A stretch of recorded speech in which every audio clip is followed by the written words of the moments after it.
Alhamdulillah. Assalamualaikum warahmatullahi wabarakatuh. Dan selamat sejahtera murid-murid.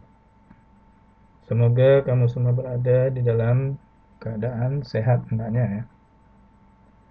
Untuk kita terus ya, mempelajari mata pelajaran bahasa Melayu secara PDPR ya, pembelajaran dari rumah.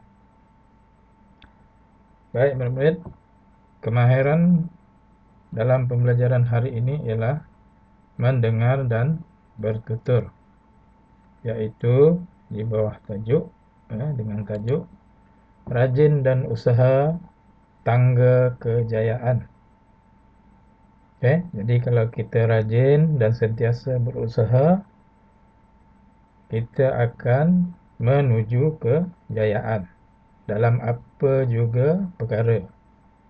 Jadi kalau kita malas, maka kejayaan tersebut tidak akan diperolehi.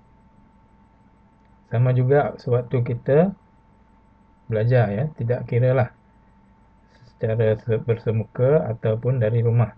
Jadi kita mesti rajin dan berusaha ya, supaya kita mencapai kejayaan.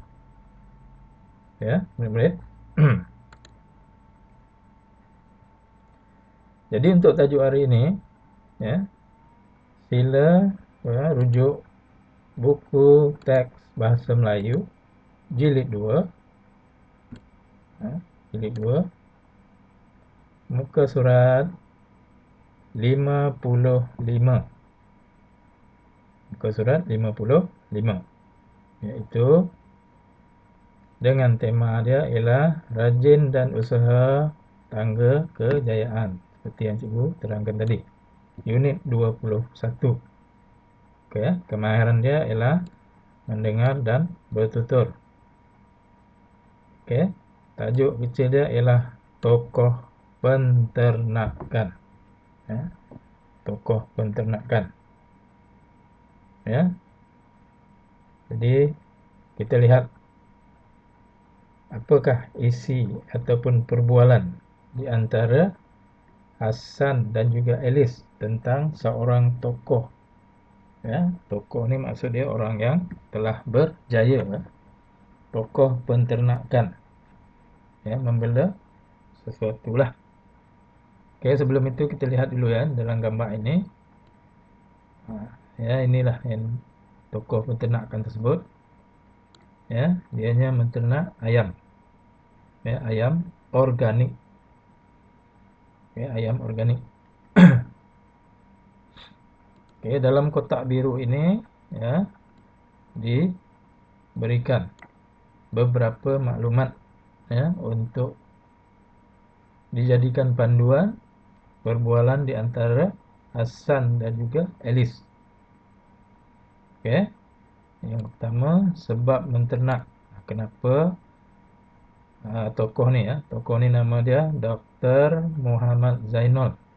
Kenapa tokoh ini dia menternak ayam organik ini? Okey. Sebab dia pertama permintaan tinggi. Ya, ramai orang yang meminta ayam organik ini. Keistimewaan ayam organik. Apa kelebihan ayam organik dengan ayam-ayam yang lain? Ya, ayam yang kebanyakan yang dijual di pasar ataupun di kedai-kedai. Kelebihan dia bebas daripada bahan kimia. Ini kelebihan ayam organik. Maksud dia tidak ada unsur-unsur bahan kimia ya di dalam ayam organik tersebut. Berbanding dengan ayam yang berada di pasaran ya, yang kebanyakan berada di pasaran hari ini. Kerana ayam tersebut kebanyakannya ada pengaruh kimia. Ya, contohnya disuntik dengan hormon pembesaran. Jadi dia cepat membesar. Itu bahan kimia lah. Jadi kalau nak hendak dibandingkan ayam organik dengan ayam yang ada di sekarang ini, maksudnya ayam organik ini lebih selamat digunakan. Kemudian pasaran ataupun ayam organik ini biasanya dijual di hotel dan juga di kedai makan. Yang di hotel dan kedai-kedai makan. Okey. Baik, kita lihat apakah perbualan di antara Hasan dan juga Elif. Selamat pagi, Elif. Siapakah Dr. Muhammad Zainul? Elif tanya ya. Selamat pagi, Hasan. Dr. Muhammad Zainul ialah tokoh penternak ayam kampung organik. Okey, tokoh penternak ya, membela ayam kampung organik yang telah berjaya lah. Okey, kita lihat apa yang Hasan kata. Elif, mengapakah beliau menternak ayam itu? Okey. Jadi Hasan tanya, mengapa Dr. Muhammad Zainul ni menternak ayam kampung organik ni, bukannya ayam biasa? Okey. Beliau menternak ayam itu kerana permintaannya tinggi dan banyak orang suka akan ayam kampung. Okey, itu dia punya sebab. Mengapa kan? Bila dia tanya mengapa, okey, dia tanya mengapa, dia kena menyatakan sebab ya. Sebab.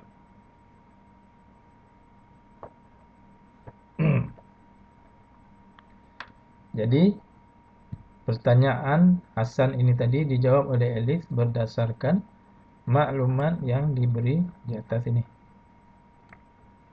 Ni, kerana permintaannya tinggi.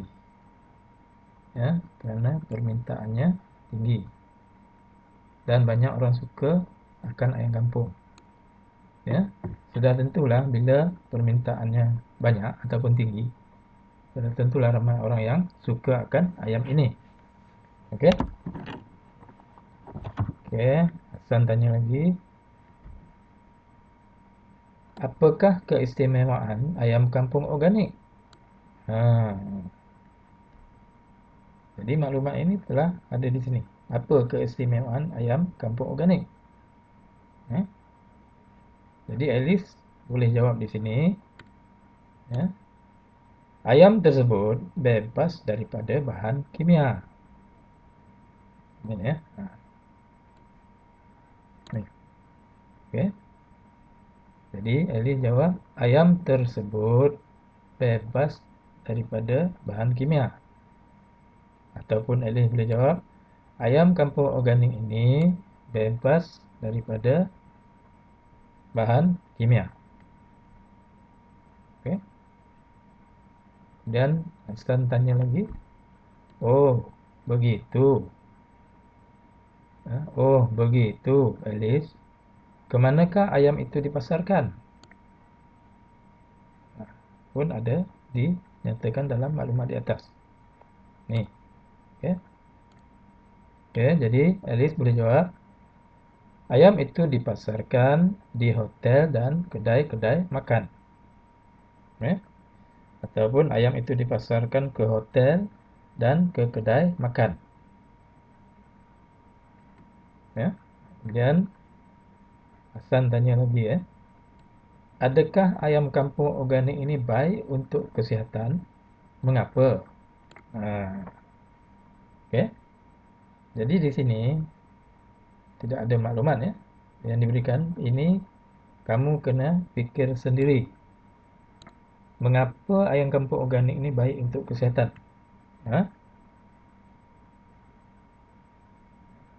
Jadi salah satu contoh jawapannya Elif boleh jawab ayam kampung organik ini baik untuk kesihatan kerana ayam kampung tidak makan makanan yang mengandungi bahan kimia. Ataupun ayam kampung organik ini bebas daripada bahan kimia yang boleh memudaratkan kesihatan badan. Contohnya lah. Ataupun Elif berjawab, adakah ayam kampung organik ini baik untuk kesihatan? Ya. Ya, kerana ayam kampung tidak makan makanan yang mengandungi bahan kimia. Ataupun ya, kerana ayam kampung organik ini bebas daripada bahan kimia. Okey. Dan Hasan kata, baru saya faham. Terima kasih, Alice. Ya. Jadi, dalam perbualan ini mesti menggunakan maklumat-maklumat yang telah diberi, ya, di samping kita menggunakan pemikiran kita sendiri. Di sini. Ya. Jadi telah diberi maklumat. Okey, benar-benar itu tadi tentang tajuk, ya, tokoh penternakan. Jadi murid-murid, untuk tugasan hari ini, ya, tugasan pada hari ini, ya, kamu lihat buku aktiviti, ya, buku aktiviti, okay, jilid 2, muka surat 61. Buku aktiviti jilid 2, muka surat 61.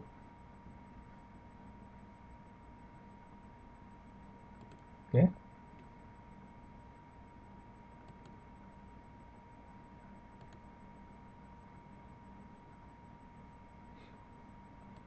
Baik, murid-murid.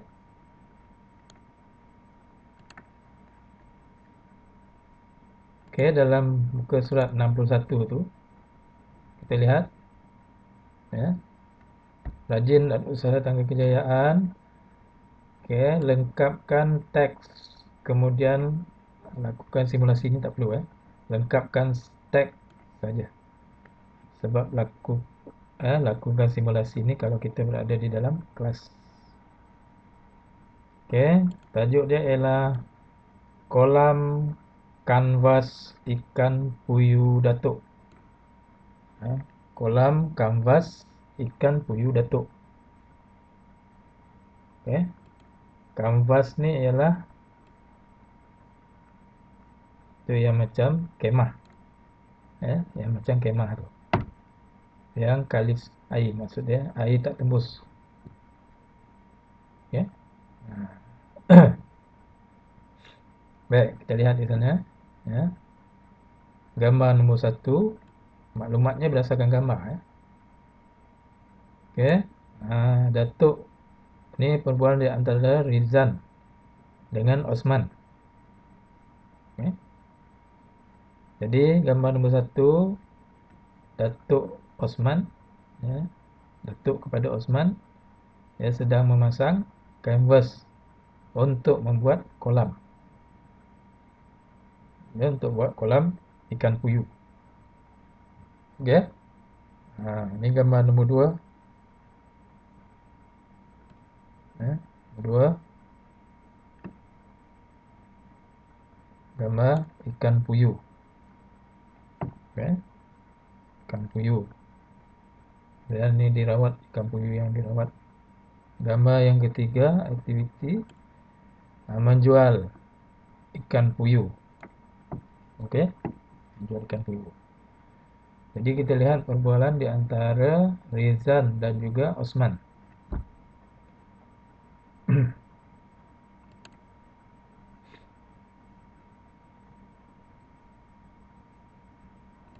Okey, kita lihat apa kata Rizan. Apakah yang dibuat oleh datuk kamu? Ini gambar nombor 1. Jadi jawab Osman, datuk saya, apa tu? Datuk saya sedang membuat kolam ikan. Ini datuk dia nak buat kolam ikan. Ya, datuk saya sedang membuat kolam ikan. Ya, nanti kamu tulis di sini, Datuk saya sedang membuat kolam ikan. Okay. Kemudian Rizan tanya lagi, mengapakah dia memasang kanvas?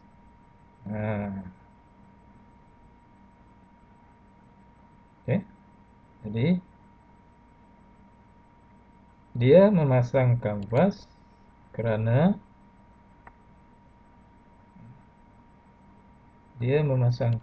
tulis sini ya. Ataupun Datuk memasang kanvas kerana kanvas senang dipasang dan senang dialihkan. Senang dipasang dan senang dialihkan.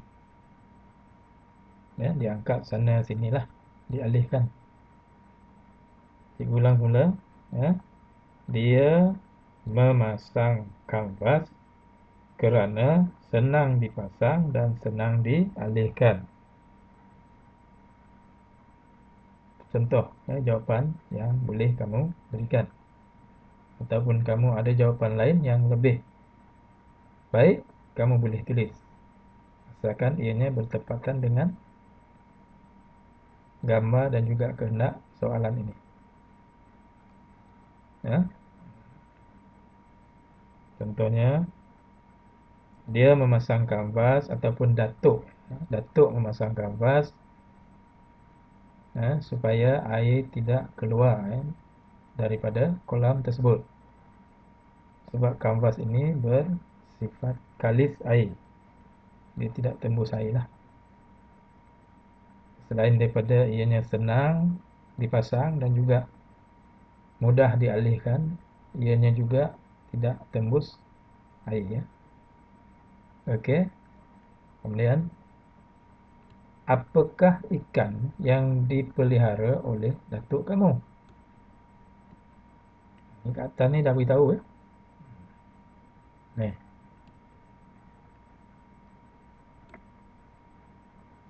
Apakah ikan yang dipelihara oleh datuk kamu? Okey.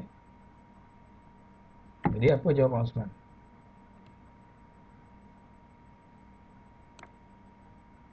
Datuk saya memelihara ikan puyuh. Datuk saya memelihara ikan puyuh. Itu jawapan yang boleh kamu tulis. Kalau kamu nak panjang lagi, datuk saya memelihara ikan puyuh ke dalam kolam yang dibinanya. Okey. Ataupun kamu ada contoh ayat lain, asalkan ikan puyuh itu kamu tidak tinggalkanlah. Sebab yang dibela oleh Datuk Osman ini ialah ikan puyuh. Tak boleh kata ikan sembilang ataupun ikan tilapia. Ya.